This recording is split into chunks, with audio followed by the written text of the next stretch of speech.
Bore da. Braf iawn eich croesawu chi gyd yma i fora broaled a'r fora bendigedig. Neis o'ch chi gyd, a croeso i chi sy'n ymuno yn ni adra ar y we hefyd. Gobeithio bydd pob peth yn dod drosodd yn iawn. Da ni yn mynd i gobeithio mynd draw i'r Brenig wedyn. Sydd, os da chi'n gwylio ar y we o America, mae chydig bach yn anodd i chi ymuno fo ni yn y Brenig. Ond os da chi chydig bach agosach na hynny, a ddim yn siŵr be i wneud am ginio ac yn byw yn gymharol agos, groeso i chi ddod i gael picnic efo ni yn y Brenig. Ac wrth gwrs, oherwydd y tywydd, dwi'n mynd i roed yr hybydd. Cofiwch eich etia, cofiwch eich dŵr, cofiwch eich heli hael. Fi si allan ddoe ac gweld rhyw farcia coch ar yng Nghorffi wedyn. Ie. Felly mae, da ni'n mynd i arfer efo hael poeth o ddo. Wedyn yn aml, da chi'n cael eich dal. Ond da ni'n mynd i fod yn moli Duw hefo'n gilydd heddiw.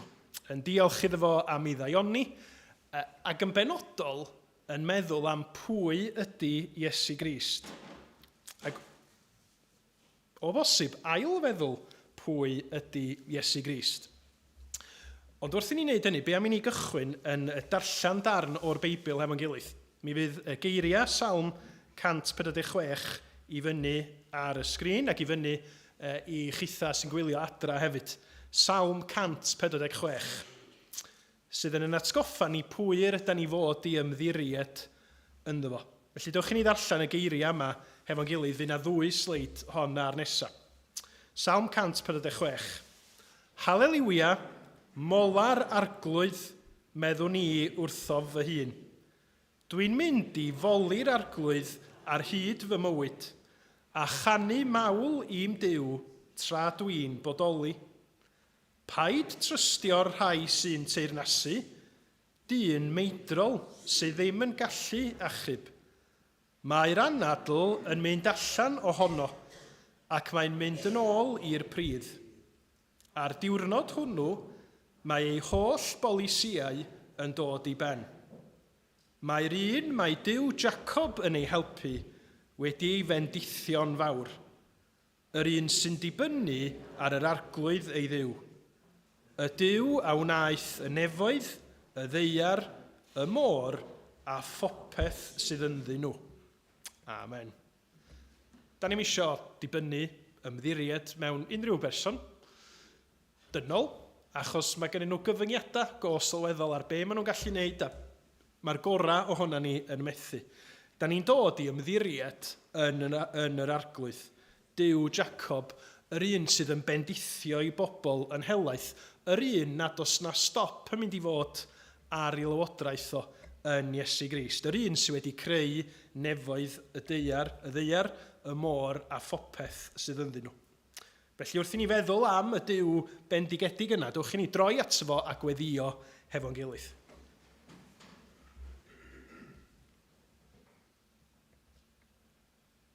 Ein tad, da ni'n diolch gymaint i ti am fora hyfryd fel hyn, i ddod at y gilydd i gannu dy glod di. Ac wrth i ni wneud hynny, da ni'n gofyn y byddi di yn helpu ni i sylweddoli nad os angen i ni ymddiried mewn unrhyw bobl a deud bod nhw yn mynd i sortio pob peth allan i ni, oherwydd pwy wyt ti, y Duw sydd yn dad, yn fab ac yn ysbryd glân, sydd wedi creu'r cyfan ac sydd wedi rhoi addewidion bendigedig i ni. Y byddi di yn bendithio dy bobl, nid achos bod ni wedi gwneud unrhyw beth i heiddi hynny, ond oherwydd dy fod ti yn dduw mor garedig, yn dduw llawn gras sydd yn Iesu Grist wedi dod i ddangos dy gariad, i ddangos sut yr wyt ti am yn bendithio ni rwan ac am byth. Felly gweithia arna ni, gweithia trwom ni wrth i ni ddod yn gwendid ata ti y bore yma, yn gofyn y byddi di ysbryd glân yn helpu ni i weld o'r newydd pwy ydy Iesu Grist a gymaint yr ydyn ni da angen di bob dydd o'n hoes. Da ni'n cyflwyno'r gwasanaeth i ti felly yn gofyn y byddi di yn rhoi llawenydd i ni, y byddi di yn hoelio'n sylw ni ar Iesu Grist, clod a mawl i'w enw mawr. Amen.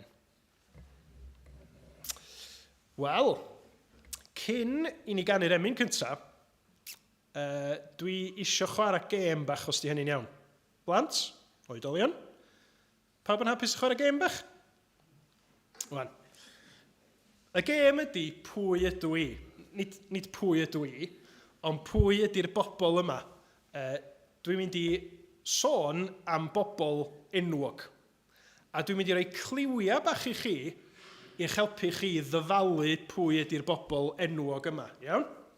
A dwi eisiau gweld pa mor glyfar ydych chi yn sbotio pwy ydy'r bobl enwog y dwi'n rhoi cliwiau amdanyn nhw. Pawb yn barod? Pawb yn siarp ac yn effro bar yma? Dwi'n ddim. Iawn. Cliw, yna 3 person i gyd, iawn? Cliw cynta ar gyfer y person cynta ydy hwn. Mae'r person yma yn perthyn i rapiwr gorau'r byd.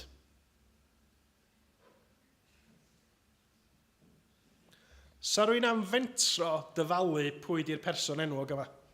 Mae'n perthyn i rapiwr gorau'r byd. Mae yna 2 gliw arall, os ydych chi'n siŵr. Rwy'n eisiau fentro? Na. Na? Oce, dych chi eisiau'r ail gliw ta? Ie? Yr ail gliw, dwi'n hoffi mynd o gwmpas yn deud, iawn! Donna di reidi? O, wel, y cliw ola oedd fy ail enw yw di reidi. Cywir, Donna di reidi. Come on, oedolion. Ydych chi'n gwybod pwy di Donna di reidi? Donna di reidi. Da iawn. Ail gliw, mae hwnna. Da iawn. Reit. Dwi'n wedi cael yn siomi ar yr ochr o'r efo chi, dweud gwir. Reit, yr ail berson o'n iawn. Da ni wedi cael Donna di reidi. Yr ail berson. Cliw cynta. Ei enw canol ydy Ffranc. Da chi'n mynd i ddyfalu? Na? O, gora. Enw canol ydy Ffranc. Mi fuodd o yn chwarae pêl-droed i Tottenham Hotspur a Southampton.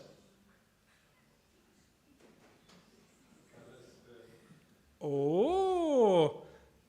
Trydydd cliw, capten tîm pêl-droed Cymru, Gareth Bale. O, mae'n heili fi'n gwneud y dda iawn. Bo fi heb roed cliwiau iddyn nhw o flaen llaw. Iawn, felly mae gennym ni Donna di reidi, Gareth Bale. Nesa. Nesa. Mae'r person yma wedi cael ei enni'n Llansannan. Yr ail gliw, mi fuodd o'n gweithio ar ffarm wrth ymyl Betws yn Hos. Dwi'n eisiau trydydd cliw? Mae'r capel yma wedi cael ei enwi ar ei ôl o. Henry Rhys. Diddorol, de? Diddorol, ond na neb cweit yn barod i fentro pwy oedd y person ar y cliw cynta. Rhei yn ansicr ar ail gliw. Trydydd cliw yn help garw, ond be oedd yn isio yn y pen draw oedd gweld, de? Wel, os ydych chi'n gwybod pwy oedd Donna di reidi cynt, mae'n siŵr oedd y llun i'n help chwaith. Ond mae'n ddiddorol sut mae darna bach, cliwiau bach yn helpu ni, a wedyn mae gweld rhywbeth yn golygu lot. Mi fyddwn ni'n dod yn ôl i feddwl am hynny yn nes ymlaen, hefo'n hanes ni o lyc penod 9 yn nes ymlaen. Ond dewch i ni ganu i ddechrau, canu emyn sydd yn gofyn ar ei ddiw yn helpu ni i weld yn gliriach. Emyn rhif 11 ydy a fydd y geiriau fyny i chi. Corona'n hoedfa ar hyn o bryd, a hyfryd bresenoldeb. Rhobrofi grym dy air a thedd, a hyfryd wedd dy wyneb. Llefara wrthym air mewn pryd, dod ysbryd un i thgaru, datgyddiau ni roedfa hon o goniant person Iesu. Emyn rhif 11.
Iawn.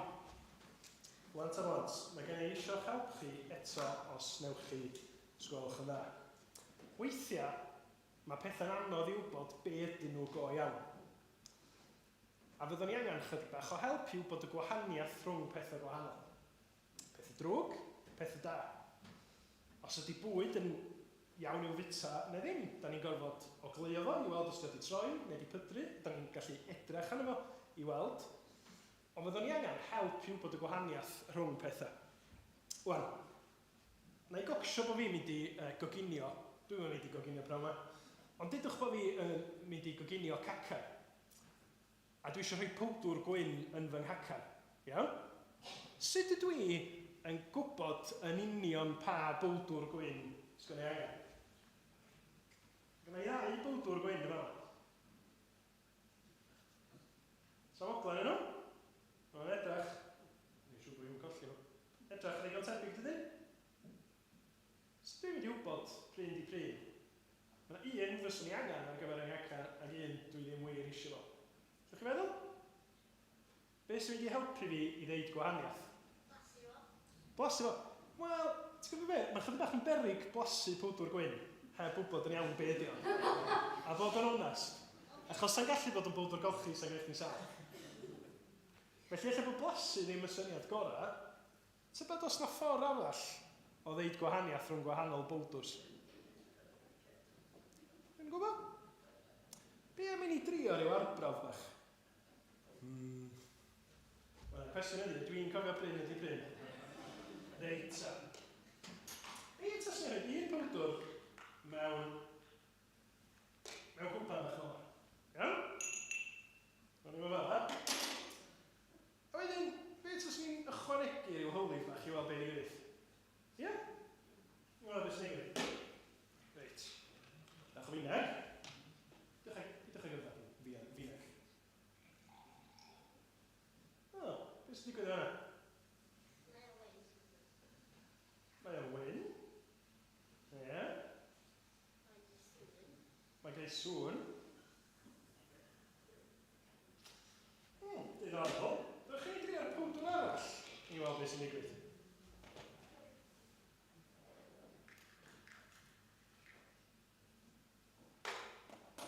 Powdwr arall?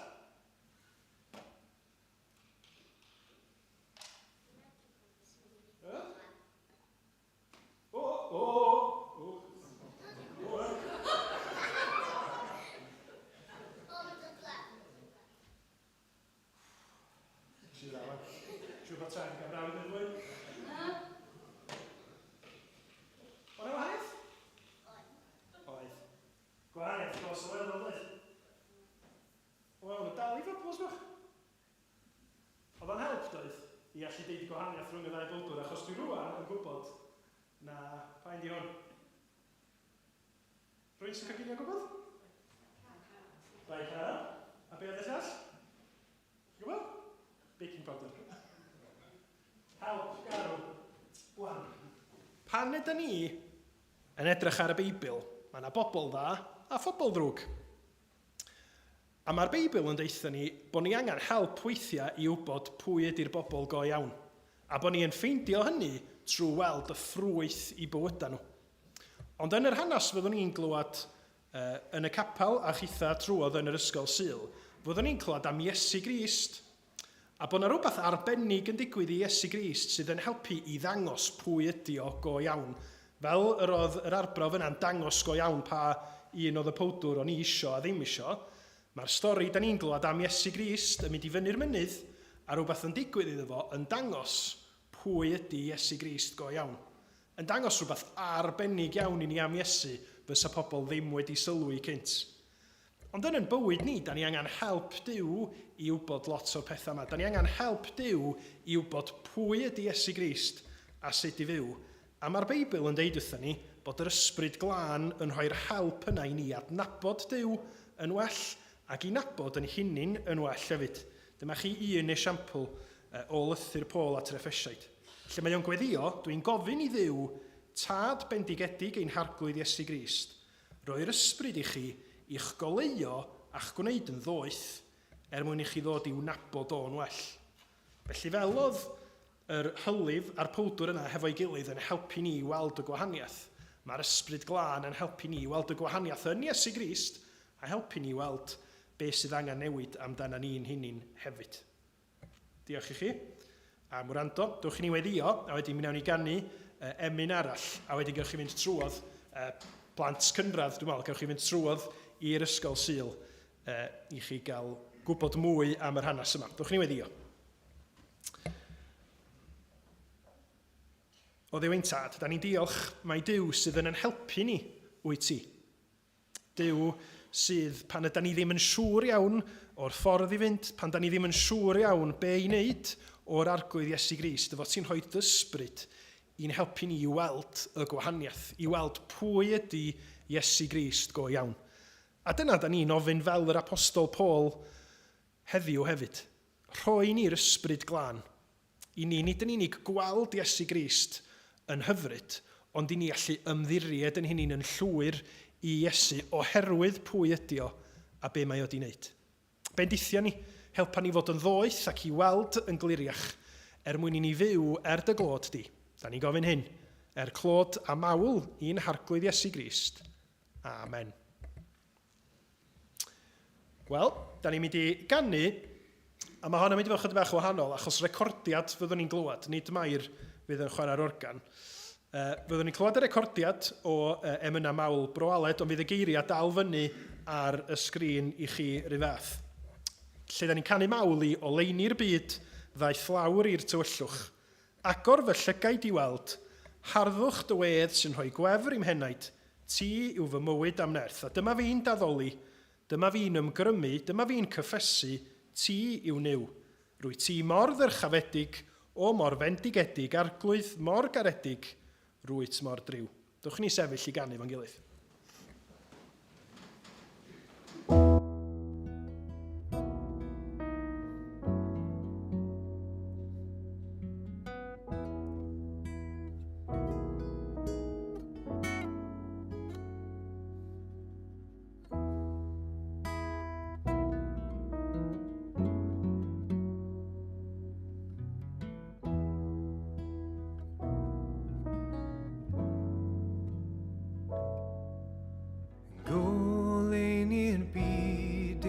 Os lawr i'r tywyllwch, ag o fy llygaid i weld.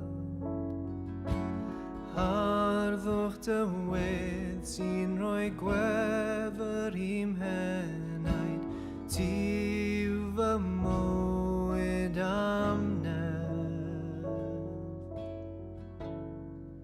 A dyma fi'n dyddoli, dyma fi'n ymgrymu, dyma fi'n cyffesu, ti yw niw.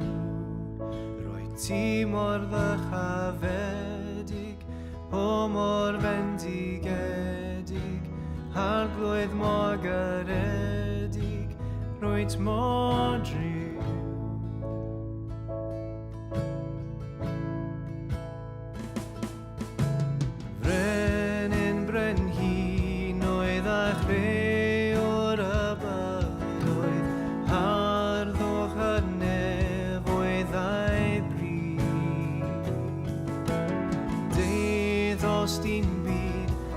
Dy hun yn aberth, marw ar groes trosom ni.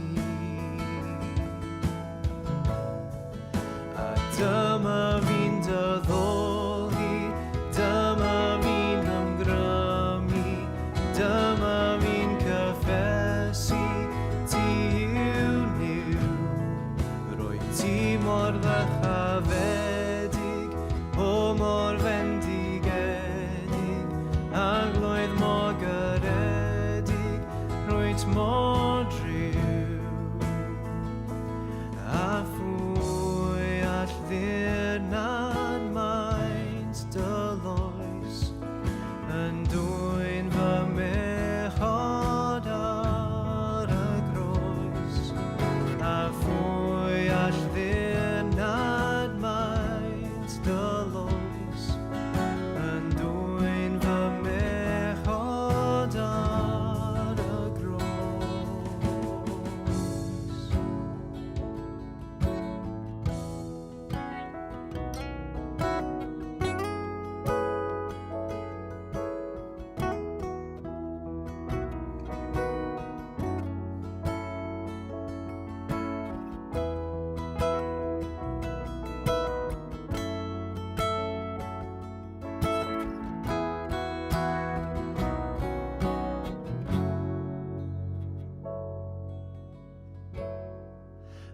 Dyma fi'n dyddoli, dyma fi'n ymgrymu, dyma fi'n cyffesu, ti yw niw.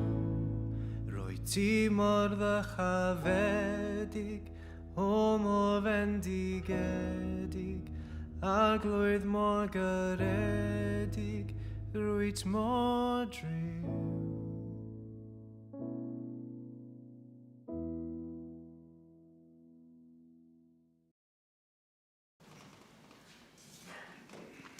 Ymddiheuriadau am y technical hitches, fi oedd y bai am hynny. Da ni am droi at yn darlleniad ar gyfer bore yma. A mi fydd y darlleniad yn dod o lyc penod 9 a mae Sheila Davies am ddod i ddarllen i ni. Diolch.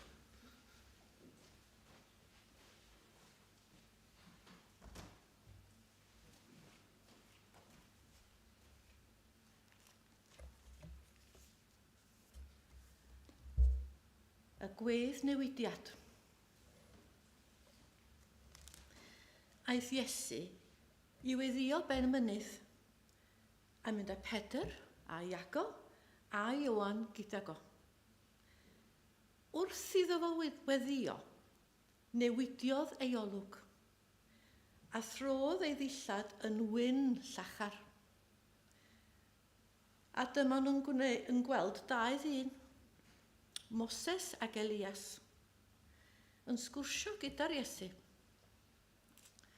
Roedd yn olygfa anhygoel, ac roedden nhw'n siarad am y ffordd roedd Iesu yn mynd i adael y byd. Hynny ydy beth oedd ar fin digwydd iddo yn Jerusalem. Roedd Pedr a'r lleill wedi bod yn teimlo'n gysglyd iawn. A dyma nhw'n deffro go iawn pan welon nhw ysblander Iesu a'r ddau ddyn yn sefyll gyda go. Pan oedd Moses ac Elias ar fin gadael, dyma Pedr yn dweud wrth Iesu, Feistr, mae'n dda cael bod yma. Gad i ni godi tair lloches, un i ti, un i Moses ac un i Elias. Ac mewn crymachau, does dim ganddo ddim syniad beth roeddwn i ddweud. Tra oedd yn dweud hyn, dyma'r gwmwl yn dod i lawr a chau o'i cwmpas. Roedden nhw wedi dychryn wrth iddyn nhw fynd i mewn i'r cwmwl. A dyma lais yn dod o'r cwmwl a dweud, fy mab I ydy hwn, yr un dwi wedi'w ddewis, gwrandewch arno. Ar ôl i'r llais ddweud hyn, roedd Iesu ar ei ben ei hun unwaith eto. Dyma'r lleill yn cadw'n dawel am y peth. Ddwedon nhw ddim wrth neb bryd hynny am beth roedden nhw wedi weld.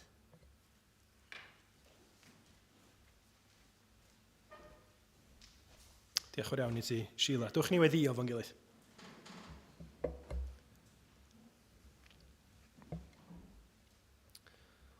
O arglwydd ein Duw, wrth i ni dawelu yn dy bresenoldeb di.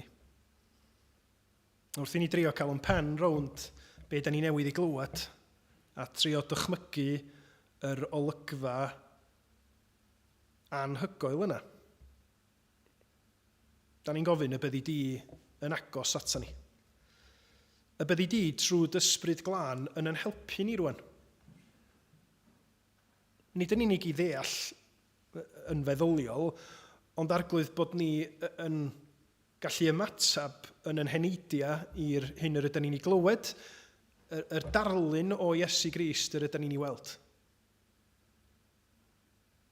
Achos arglwydd, da ni eisiau bod yn bobl sydd nid yn gwybod llawer amdanat ti, ond fel y dyfyniad o'r Effesiaid yr oedden ni'n ei glywed yn y stori plant, da ni eisiau bod yn bobl sydd yn dod i dadnabod di yn well fel tad, mab ac ysbryd glân. A gallwn ni ddim gwneud hynny heb dyfo ti ar waith yn bywydau ni. Yn dangos i ni, yn pechod, yn dangos i ni yn gwendid, yn amlygu lle rydyn ni angen stopio trio bod yn dduw ar yn bywydau'n hunin. Da ni angen help dysbryd glân di i'n tywys ni at Iesu Grist. Fel yr un sydd wedi dod i geisio ac i achub y colledig. A nid dim ond ni, dyna ydy'r efengil sy'n mynd allan i'r byd cyfa, na Iesu Grist ydy'r unig un sydd yn dod â bywyd tragwyddol i bobl. Yr unig un sydd yn rhoi y gobaith yna sydd fel angor i'n bywydau. Felly Ysbryd Sanctaidd, nid i fod ar waith. Nid yn unig yn plith ni, ond pwy bynnag sydd yn gwylio adra ac arglwydd pobl ar hyd a lled y byd sydd yn cyfarfod heddiw yn enw Iesu Grist i wrando ar dair di.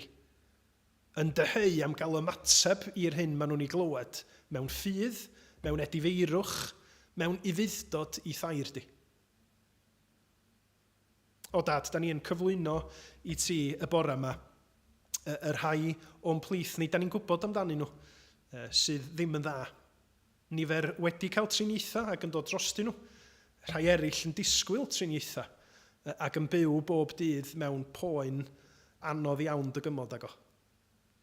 I'r rhai hyn ydym ni yn gofyn y byddi di arglwydd yn amlygu dy hun iddyn nhw, yn dangos dy gysur, yn dangos y nerth sydd ond yn dod wrth ymddiried yno ti. Arglwydd Iesu, diolch bod ni'n gallu gwneud hyn yn gwybod sut fath o dduw wyt ti, oherwydd bod ni wedi clywed gymaint o hanesion amdano ti yng nghanol pobl anghennus yn y Testament Newydd. Rhoi ni hyder mai Duw sydd ar waith mwyn dy bobl wyt ti. Nid Duw sydd wedi anghofio amdano ni ac yn gadael ni ar yn pen yn hunin. Ac arglwydd, da ni'n gweddio am gyflwr yn gwlad a'n byd ni ar hyn o bryd. Mae wedi bod yn wythnos digon cythryblus yn wleidyddol, ond arglwydd, da ni yn gweddio y byddi di yn arwain, yn rhoi doethineb i'r rhai sydd yn gorfod gwneud y penderfyniadau tyngedfennol yma. Diolch gwahaniaeth pwy ydyn nhw, pa blaid ydyn nhw, da ni yn gofyn ar ei ti roed help i bob llywodraeth, i fod yn deg, i fod yn gyfiawn, ac i fod yn ymwybodol na gweision ydyn nhwtha hefyd. Yn dod o dan dawdurdod di, ac yn y pen draw yn atebol am y penderfyniadau byddwn nhw'n ei gwneud. Arglwydd, cliw yn cri ni. Nid i yn tywys ni bob dydd, nid i bwyso ar yn galluoedd ni'n hunin, ond i bwyso arna ti. I ddiolch mai ti arglwydd Iesu di'r un sydd wedi sicrhau maddeuant i ni. Ti ydy'r un sydd wedi dangos dy gariad mor fawr wrth i ti farw am yn pechoda ni ar y groes ac yna concro marwolaeth, fel y gallwn ni ymddiried yna ti hyd yn oed pan mae'r diwedd yn dod. Atgyfnertha ni os gweli di fod yn dda. Ac chliw yn gweddia bach tawel personol ni hefyd. Am sefyllfaoedd, am bobl ella nad ydy i sefyllfa nhw yn hysbys i nifer, ond maen nhw i gyd yn rhai o ti'n gwybod amdanyn nhw. Mae fai ni felly bob pechod a bai a gwna dewyllus di yma ar y ddeiar fel yn y nef, achos bod ni'n gofyn yn hyderus, yn enw ac yn heiddiant yn harglwydd a'n gwaredwr Iesu Grist. Amen. Byddwch i ni ganu mawl eto i Dduw, wrth i ni ganu emyn rhif 277 hefo'n gilydd. Freni nef a ddolwn freni nef, boed gogoniant a'n rhydedd mawl iddo ef. Freni nef, llifau awdurdod ef, o'i orsedd fri, fe'i rhoir i ni, mawl fo'i'n llef. Plygwn lawr, dyrchafwn nawr, har y ddenw Iesu. Iddo ef, dyrchafwn lef, Grist Iesu ein brenin. Freni nef, a ddolwn freni nef. Marw naeth ef, nawr mae'n y nef, a ddolwn ef. 277.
Wel, gai ddiolch fawr iawn i Mair, ar yr organ, Glyn, a'r dechnoleg yn y cefn a Gwenno, sydd wedi mynd trwodd i wneud yr ysgol Sul.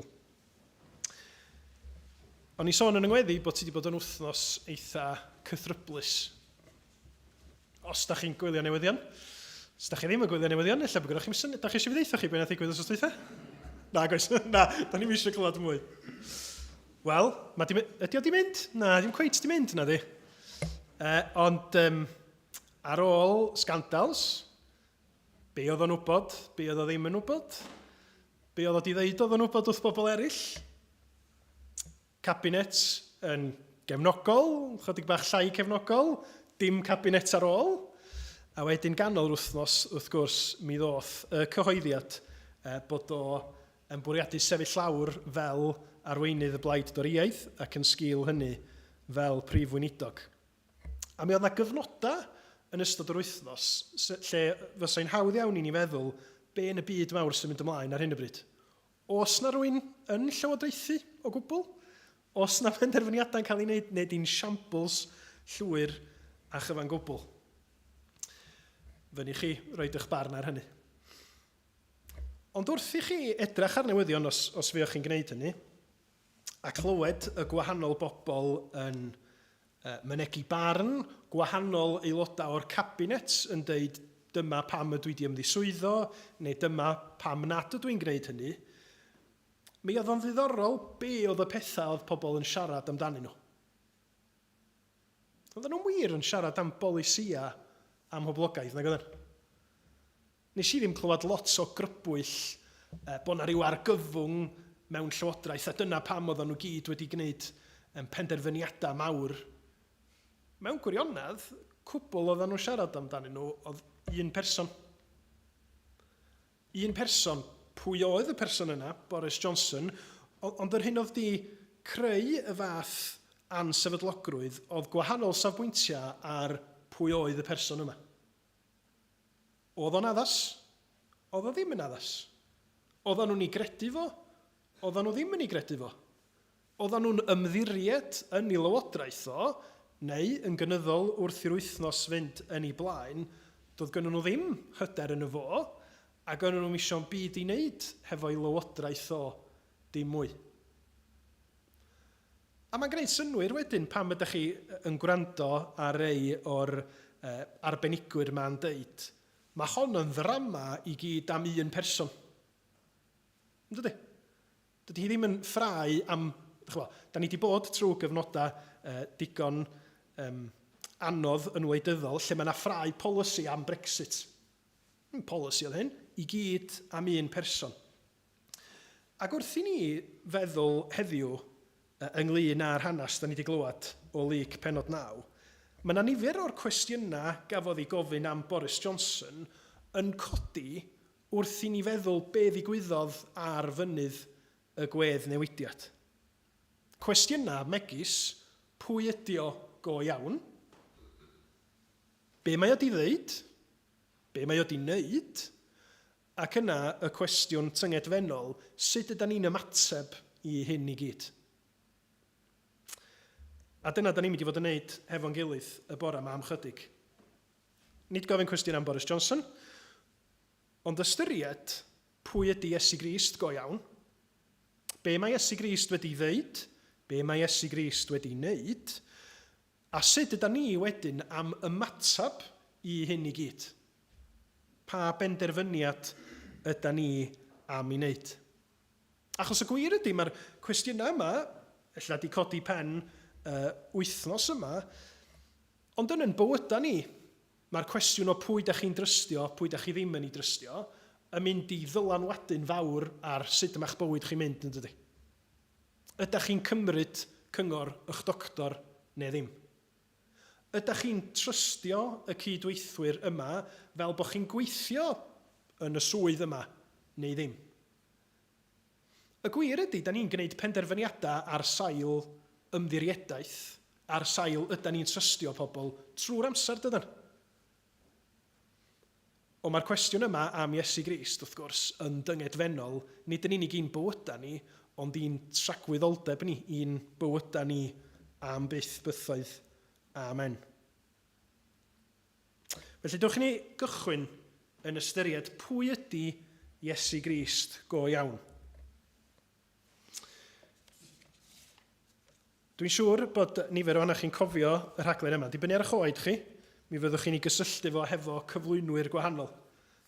Pan o'n i yn tyfu fyny, Michael Aspel oedd yn cyflwyno This Is Your Life. Ond cyn hynny, Eamon Andrews oedd e? Ia. Ac wrth gwrs, mae'n siŵr bod chi gyd yn cofio sut oedd yr rhaglen yn gweithio. Oedden nhw yn cuddio a wedyn yn neidio ar ryw enwogyn neu gilydd lle bynnag oedden nhw ac yn dweud, "Wey, this is your life, dyma ni, lyfr coch," yn deud pob peth am dy fywyd di. Ac wrth gwrs, da ni wedi cael fersiwn o hynny digwydd yng Nghymru adog, do Eryl? Oedd yn ddigri dros ben. A wedyn, be ydych chi weld ydy, yn ystod yr rhaglen, mae yna bobl wahanol o fywyd y person enwog yn dod ac yn rhoi rhyw bwts bach ynglyn â be maen nhw yn wybod am y person yna, be di profiad nhw, be di dealltwriaeth nhw o pwy ydyn nhw. A'r cwestiwn ydy, pwy ydy'r person a sut fath o fywyd mae o wedi gael? Wan, wrth i ni feddwl am be mae Luke wedi gofnodi ni yn ymhenod 9 i Efengil, mae yna gwestiwn yn codi drosodd a throsodd a throsodd ymhenod 9 yn benodol. A'r cwestiwn hwnnw ydy, pwy ydy Iesu Grist? Os darllenwch chi y benod, mae Herod yn gofyn y cwestiwn. Ddim am unrhyw resyma cadarnhaol, ond mae'n gofyn, pwy di hwn? Pwy di hwn? O'n i'n meddwl bod fi wedi delio hefo i ddilynwyr o pwy di o. Wedyn, yn nes ymlaen, ymhenod 9, mae Iesu Grist ei hun yn gofyn y cwestiwn, pwy mae pobl yn deud ydw i? Ac yna, mae o'n gofyn i'r disgyblion, a pwy da chi yn deud ydw i? A mae Pedr yn ateb, Meseia Duw, wyt ti. Felly mae'r cwestiwn yma fel tasa fo yn hongian drost benod 9 i gyd. Pwy di Iesu, pwy di Iesu, ac yn syth ar ôl iddo fo ofyn i'r disgyblion, wedyn mae Iesu'n deud, dwi'n mynd i ddiodda. Dwi'n mynd i ddiodda, dwi'n mynd i farw, a mae angen i chi fyw eich bywyda'n dallt hynny. A wedyn, da ni'n ymuno fo'r hanes nath Sheila ddarllan i ni. Felly mae Luke isio i ni feddwl am y gweddnewidiad wrth gadw'r cwestiwn pwy ydy Iesu mewn co. A meddwl, be mae'r gweddnewidiad yn ddangos i ni am Iesu Grist? Achos mae'n anodd i ni ddychmygu yr olygfa yn dydy. Maen nhw wedi mynd fyny y mynydd i weddio. Pedr, chi'n angen gweld hynna am hydoedd, Pedr, Iago ac Ioan. Ac wrth iddyn nhw weddio, mae Iesu Grist yn newid sut mae o'n edrych o'i blaenau nhw. Maen nhw'n nabod Iesu Grist, maen nhw ddisgyblion iddo fo, mae wedi treulio dwi'n i faint o amser yn ei gwmni fo, ond ar yr achlysur arbennig yma, di o'm yn edrych fel Iesu. Wel, mae o, ond di o ddim. Ac os da chi'n darllen yr hanes, mae o'i gael yn Efengil Marc, Mathew a Luc, mae'r disgrifiadau'n helpu ni i ddychmygu sut oedd yr olygfa yma'n edrych. Marc yn dweud fel hyn, trodd ei ddillad yn wyn llachar, yn wynach nag y gallai unrhyw bowdwr golchi fyth ei glanhau. Beibl.net, di hwnna.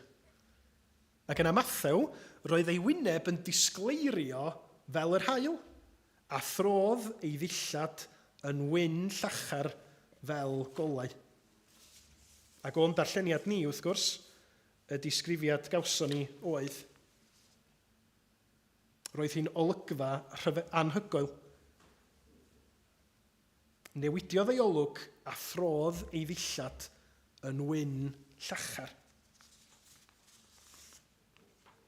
Be mae o ddeud wrthon ni am Iesu Grist, da chi'n meddwl? Y disgrifiad o'n i'n meddwl amdano fo, ydych chi'n cofio, dwi'n gwybod os ydym dal yn ei wneud o, ond os ydych chi'n peintio, ydych chi'n gorfod dewis lliwiau paent. Dwi'n gwybod bod yna, achos dwi wedi gweld ar y dyniau, mae yna un lliw paent o'r enw Brilliant White, does? Dwi'n dychmygu y gwyn mwyaf llachar sy'n adlewyrchu fwyaf. Wel felly oedd Iesu Grist yn edrych. Maen nhw'n deud yn Saesneg dydy am ferched beichiog, you're glowing. Dwi'n gwybod yn Gymraeg ydyn nhw'n deud wrth ferched beichiog ti'n disgleirio. Ond dyna'r disgrifiad o Iesu Grist. O'na rhywbeth anodd edrach yna fo, amdano fo oherwydd y disgleirdeb yma yn ei wedd o a'i ddillad o. Golygfa ryfedd, ond eto mae yna olygfa debyg wedi bod yn y Beibl mewn man arall. So chi'n gallu meddwl, wel, Iesu Grist oedd yr unig un oedd ei wyneb o'n disgleirio, mae yna hanes amdano fo yn y Beibl, ond mae yna un arall yn yr Hen Testament, a mae yna ddisgrifiad tebyg ohono fo. Clyw i chi, oedd o hefo Iesu Grist tra ddigwyddodd y gwedd newidiad. Moses.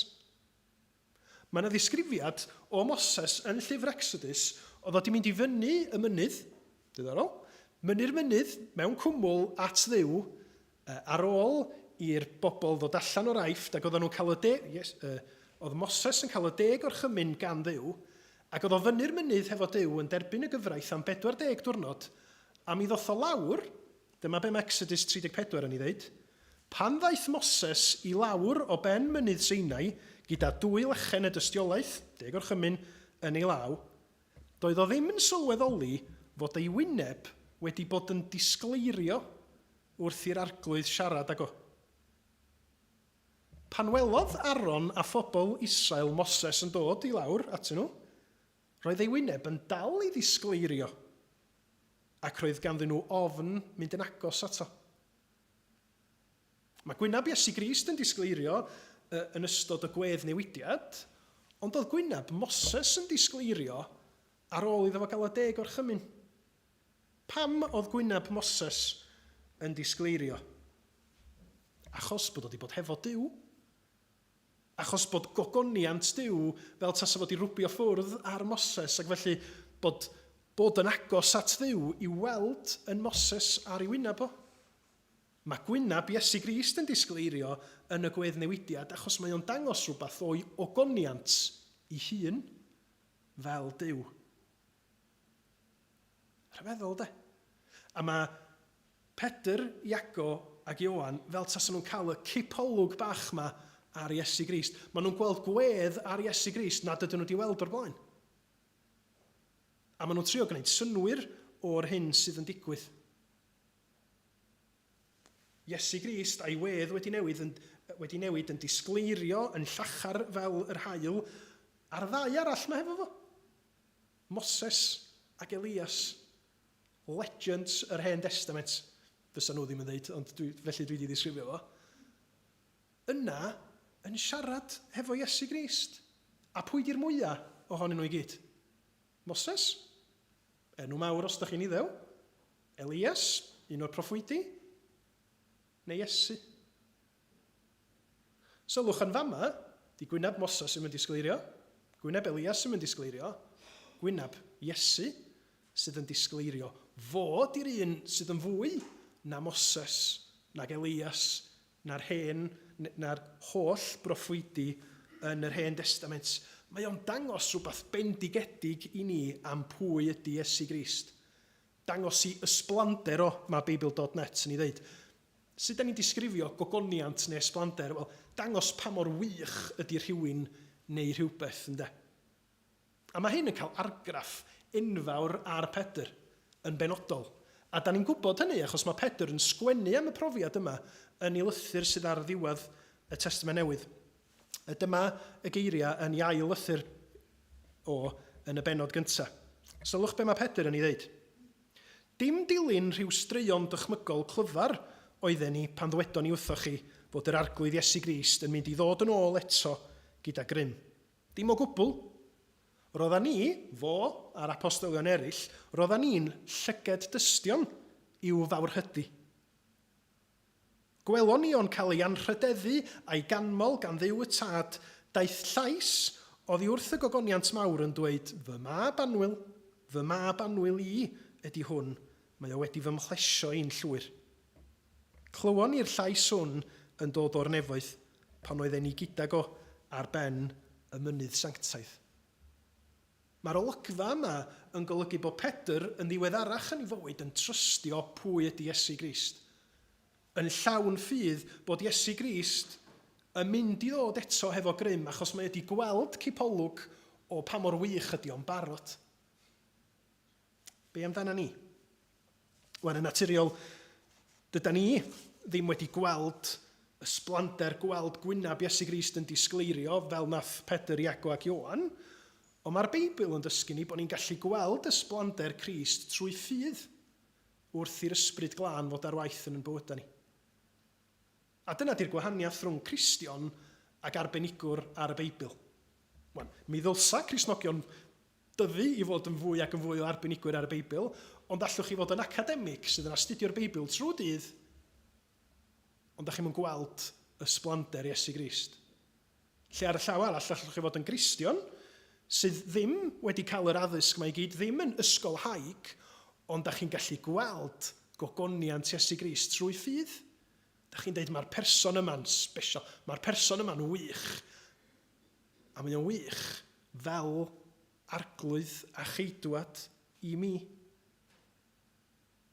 Pwy ydy Iesu Grist i ni felly? Sut ydyn ni yn gweld Iesu Grist y bore yma? Ella bod yna un disgrifiad, un teitl o Iesu da ni'n tueddu i bwysleisio. Bugail da.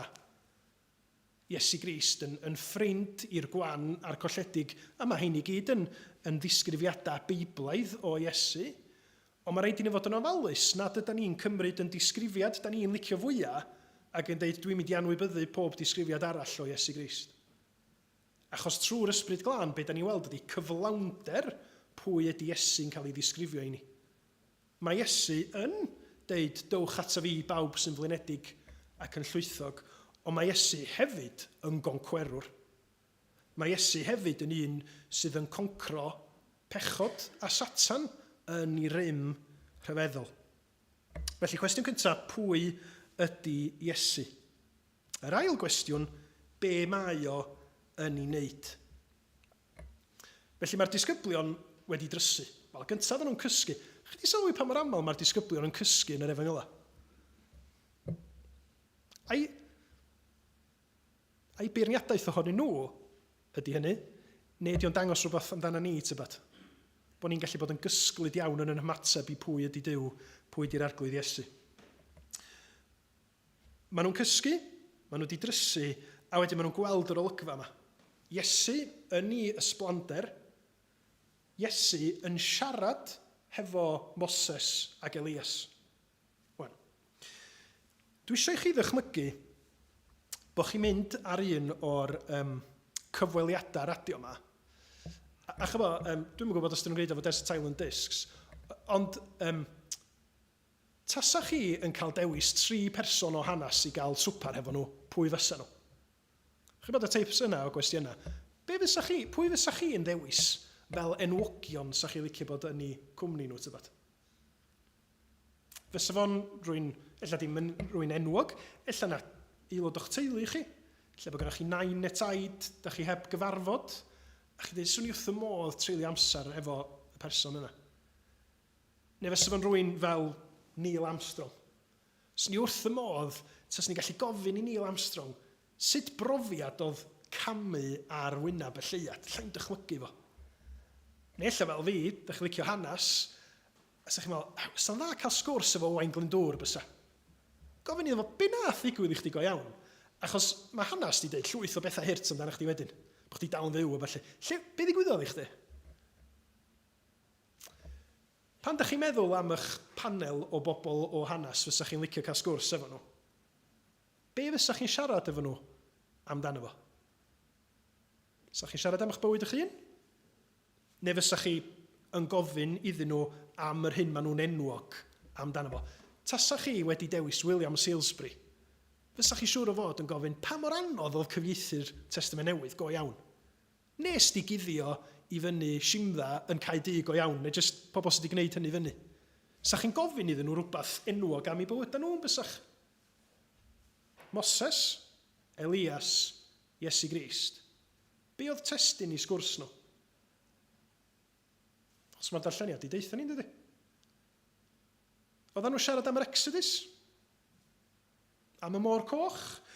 Nathon nhw gael sgwrs bach tybad am y gwirthia oedd Elias wedi wneud? Na. Dim o gwbl. Roedd hi'n olygfa anhygoel, adnod 31, roedd hi'n olygfa anhygoel ac roedden nhw'n siarad am y ffordd roedd Iesu'n mynd i adael y byd. Hynny ydi, beth oedd ar fi'n digwydd iddo yn Jerusalem. Beibl Cymraeg newydd, diwygedig, yn dweud yn trafod i ymadawiad o. A'r gair yn y Groeg gwreiddiol ydy exodon. Exodus? Exodon? Maen nhw'n siarad, nid am Exodus mawr, yr Hen Testament a'r Gwirthia, ond maen nhw'n siarad am y groes. Maen nhw'n siarad am yr Exodus newydd oedd Iesu Grist ei hun ar fi'n cyflawni yn Jerusalem. Enwogion yr Hen Testament, a maen nhw'n dweud, Iesu Grist yw'r un da ni'n canolbwyntio yno fo. Fod yw'r un sy'n mynd i wneud y gwaith mawr o ryddhau bobl o gaethiwed, mwy na be mae Moses di wneud, mwy na unrhyw berson mawr arall yn yr Hen Testament. Hwn di'r un. Da ni eisiau siarad efo fo am yr hyn sydd yn digwydd. A pan da ni'n meddwl am Iesu Grist, da ni'n meddwl am freni nef. Da ni newydd gannu'n do am freni nef. Ond mae o'n freni nef sydd wedi groesoelio. A mae Iesu Grist ei hun yn pwysleisio hynny drosodd a throsodd. Allwch chi'n cymryd Iesu dim ond fel y brenin grymus ma sydd o'n plaid ni, heb bod chi'n ystyried y ffaith bod o wedi marw ar y groes yn lle ni. Yn mwyn ni. Dyna i waith mawr o. Dyna sut mae o'n caru ni. Dyna sut mae o'n helpu dynoliaeth bechadurus. Trwy ddod fel gwas. Trwy ddarostwn ni hun a deud dwi'n fodlon marw dros yngelynion ni mwyn iddyn nhw gael profi bendith Duw, mwyn iddyn nhw gael derbyn maddeuant am bob peth maen nhw wedi wneud sydd o'i le. Ga i ddangos i chi ddwy adnod sydd yn dangos be mae Iesu Grist yn dweud amdano fo'i hun. I ddechrau yn Ioan 6:40, mae o'n dweud fel hyn, oherwydd ewyllus fy nhad yw hyn, fod pob un sy'n gweld y mab ac yn credu ynddo i gael bywyd tragwyddol, a bydda fi'n ei atgyfodi yn y dydd ola. Y fath gysur i ni ydy hynny. Iesu sydd yn rhoi bywyd tragwyddol i ni. Iesu fydd yn atgyfodi ni ar y dydd ola. Pethau da ni methu wneud mae Iesu ni gyflawni. Gret, da ni wrth yn bodda hefo'r Iesu yna yn dydan. Ond mae o'n deud pethau eraill hefyd. Cyn y gwedd newidiad, da ni'n clywed Iesu'n siarad efo'i ddisgyblion a mae'n deud hyn. Mae'n rhaid i fab y dyn meddai ddioddef llawer a chael ei wrthod gan yr heniriaid a'r prif offeiriaid a'r ysgrifenyddion, a'i ladd a'r trydydd dydd ei gyfodi. A dwedodd wrth bawb, os mynd neb ddod ar fôl i, rhaid iddo ymwadu ag ef ei hun a chodi ei groes bob dydd am canlu ni. Pwy di Iesu Grist? Duw. Mab Duw, yr un ysblennydd. Be mae Iesu Grist wedi wneud a'i ddeud? Mae wedi sôn am ei groesoeliad o'i hun, bod yn rhaid iddo fo ddiodda cyn mynd i'w ogoniant. A mae'r un neges yn wir i chi a finna. Da ni isio pethau da Duw, ond os ydym ni isio'r hyn sgyn Dduw i ni yn Iesu Grist, mae rhaid i ni ddiodda. Does na ddim gogoniant heb y groes. Does na ddim gogoniant i ni heb i ni fod yn fodlon diodda hefo Iesu Grist. Trwy i ddilyn o, ymwadu ag ef ei hun, deud, dwi'n mynd i fyw y mywyd yn deud, dwi isio pethau fy mwyn i trwy'r amser. Da ni'n ildio i'r arglwydd Iesu yn codi yn croes yn hunin mwyn i ddilyn o, gwrando yn efo a caru hyd yn oed yn gelynion. Pwy di Iesu Grist go iawn? Be mae Iesu Grist wedi ddeud? Be mae Iesu Grist wedi wneud wrth iddo fo farw ar y groes a'i atgyfodiad? Mae Iesu eisiau ni feddwl am y pethau yma trwy'r amser. Ac yn anola, be mae hyn i gyd yn ei olygu ni? Sut da ni'n mynd i ymatab? Yn y diwedd, mi oedd rhaid gwneud penderfyniad yn dweud. Lle bod chi wedi bod yn fan Boris Johnson? Lle bod chi wedi cael perks o'i ddilyn o? Bod chi'n ysgrifennydd hyn a llall? Wsos dwytha, mi o rhaid rhoi pen ar y bloc. Ydych chi'n trystio fo go iawn? Neu ydych chi ddim? Ydych chi hefo fo? Neu ydych chi ddim? Ac i raddau helaeth, dyna be mae yr hanes yma'n gorfodi ni i wneud. Edrach eto ar pwy di Iesu Grist. Meddwl sut ydym ni wedi ymateb iddo fo a be ydym ni'n mynd i wneud rwan. Ydy Iesu ddigon mawr i ni ymddiried yno fo? Ydy Iesu Grist, fel ac y mae o yn y Beibl, yn ddigon cariadus i ni allu ildio'r cyfan iddo fo, neu da ni'n dibynnu yna ni'n hunin? Y peth gwych am yr hanes yma ydy, da ni'n gorfod dibynnu dim ond ar y dystiolaeth y disgyblion, a be nath Pedr, Iago ac Ioan weld. Mi oedd nhw yna, mi oedd Elias a Moses yna, ond mi ddoth na lais o'r cwmwl. Chi'n cofio hynny? Fel y digwyddodd y medydd Iesu Grist, llais o'r nef yn deud, hwn yw fy mab, llais Duw y tad. Hwn yw fy mab, yr etholedig, gwrandewch arno. Dyma mae Duw eisiau ni wneud, ynddo? Dod at Iesu Grist, ildio iddo fo, a byw yn bywyda yn gwrando arno fo. A mae ydy'r rhoid yr ysbryd glân i bob Cristion i ganiatáu ni allu, nid yn unig byw yn bywyda o be mae Iesu Grist yn dweud, ond bod ni isio gwneud hynny. Achos bod ni'n ei weld o yn ysblennydd, bod ni'n ei garu fo, a bod ni yn dweud, dos na neb na dim yn gallu cymharu a hyn. Be amdana chi a finna bore yma? Lle da ni ani? Ydyn ni'n eistedd ar y ffens? Neu ydyn ni'n barod i ddweud Iesu di'r un? Yr un sydd yr un ddoe heddiw ac am byth, fod i'r un dwi'n mynd i drystio, fod i'r un dwi'n mynd i ildio'r cyfan iddo fo, ac arglwydd helpa fi i weld o fel yr un ysblennydd yna. Yr un gogoneddus, yr un dos na neb na dim yn gallu cymharu ag o. O'n i'n gwneud gwasanaeth yn Ysgol Bro Aled bore dydd Iau, gwasanaeth ola'r tymor, a nathon ni edrych ar hanes un o ddamhegion Iesu Grist, dameg y wledd briodas. Ac oedden ni'n trin a thrafod rôl esgusodion yn bywydau ni. Ac oedd yr hyfedd o disgyblion Bro Aled ddim wedi clywed am yr esgus enwog mae'r ci wedi bita yng ngwaith cartra fi. O'n i'n rhyfeddu, lle bod o wedi mynd allan o ffasiwn. Ond da ni fel oedolion hyd yn oed yn gwybod beth di esgusodion. Sori, dwi'n gallu dod i hwnna achos dwi'n gael chi'n wallt, diolch yn esgus, mae pawb yn gallu ddefnyddio, ond dwi'n brysur. Wel, o'n i'n mynd i ddod, ond nath o rhywbeth arall godi, lle mewn gwirionedd sgynnon ni jyst i mynadd. Sgynnon ni'n esgus pan mi'n dod i Iesu Grist. Mae'r Beibl yn llawn o dystiolaeth sydd yn dangos i ni pwy ydi o a gymaint sydd ydyn ni angen o. Fod i'r un perffaith, fod i'r un sydd wedi cadw'r gyfraith i gyd, fod i'r un sydd wedi talu'r pris am bob camgymeriad, bob peth anifyr, da ni wedi dweud pob dymuniad cas yn calonna ni, mae wedi delio ag o i gyd ar y groes.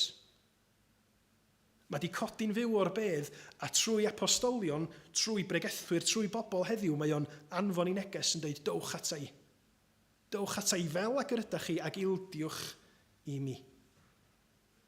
Yr her i bawb ohono ni bore yma, ydyn ni'n barod i weld Iesu Grist fel ag y mae o, i ryfeddu at be mae wedi wneud, be mae wedi ddeud, i fod yn barod i ymddiried yno fo ac i fyw yn bywyda yn gwrando arno fo fel yr awgrymodd y llais. Clod i'w enw. Amen. Diolch i chi. Da ni am orffan yn canu am fawredd Iesu Grist. Emyn 323. Mawr oedd Crist yn rhagwyddoldeb, mawr yn gwisgo natur dyn. Mawr yn marw ar galfaria, mawr yn meiddi angau hun. Hynod fawr, i'w yn awr, brenu nef a deiar lawr. Mawr oedd Iesu'n yr arfaith, mawr yn y cyfamod hedd. Mawr y methlem a chalfaria, mawr yn dod i'r lan o'r bedd. Mawr iawn fydd ef, rhyw ddydd, pan ddatguddi'r pethau cudd. Mawr yw Iesu'n ei berson, mawr fel Duw a mawr fel dyn. Mawr ei degwch a'i hawddgarwch, gwyn a gwridog, teg ei lun. Mawr i wef yn y nef, ar ei orsedd gadarn gref.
Edrych mlaen i gael picnic, i reina chi sydd wedi dod â picnic efo chi i fynd i Brenig.